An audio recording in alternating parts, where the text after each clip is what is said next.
चमेली का जादुई जंगल और सच्ची दोस्ती। बहुत समय पहले हिमालय की तलहटी में बसे एक छोटे से गांव में रिया नाम की नन्ही बच्ची रहती थी। रिया अपने आप में खुश रहने वाली, चंचल और सपनों से भरी हुई थी। लेकिन उसके सबसे अच्छे दोस्त नन्हू, एक छोटे से सफेद खरगोश, के बिना उसकी खुशी अधूरी थी। रिया और नन्हू हर दिन गांव के पास के बगीचे में खेलते, पेड़ों पर झूला झूलते और नदियों की कलकल सुनते हुए समय बिताते। एक दिन गांव के मेले में एक बूढ़े साधु ने रिया से कहा, परीलोक का एक छिपा हुआ खजाना तुम्हारे पास के जंगल में है, लेकिन वह केवल उन्हें मिलेगा जो सच्ची दोस्ती का मतलब जानते हैं। रिया और नन्हू दोनों इस बात पर उत्सुक हो गए। रिया ने कहा, अगर यह खजाना हमें मिल गया तो मैं और तुम हमेशा खुश रहेंगे। अगली सुबह सूरज की पहली किरण के साथ दोनों चमेली के जादुई जंगल की ओर निकल पड़े। यह जंगल साधारण जंगलों जैसा नहीं था।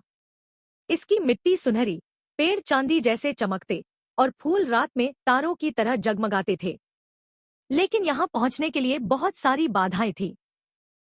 सबसे पहली बाधा थी एक तेज बहाव वाली नदी। नन्हू ने देखा कि रिया को नदी पार करने में डर लग रहा है। उसने अपनी छोटी सी काठी से रिया के लिए एक रास्ता बनाया। रिया ने हिम्मत दिखाई और दोनों ने नदी पार की। धन्यवाद नन्हू, रिया ने मुस्कुराते हुए कहा। मैं जानती हूँ कि तुम हमेशा मेरी मदद करोगे। जैसे ही वे आगे बढ़े, उन्हें एक घनी अंधेरी गुफा मिली।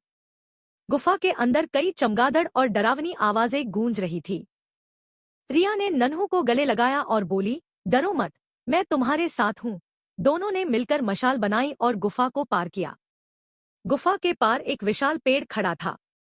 वह पेड़ जादुई था और उसने उनसे कहा, तुम्हें खजाने तक जाने के लिए अपनी सबसे प्यारी चीज का त्याग करना होगा। रिया ने सोचा और अपनी दादी की दी हुई चांदी की अंगूठी निकाली। यह उसकी सबसे प्यारी चीज थी। उसने पेड़ को दे दी, लेकिन कुछ नहीं हुआ। अब बारी थी नन्हू की।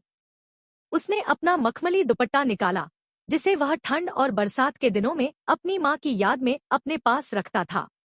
उसने वह दुपट्टा पेड़ को दे दिया।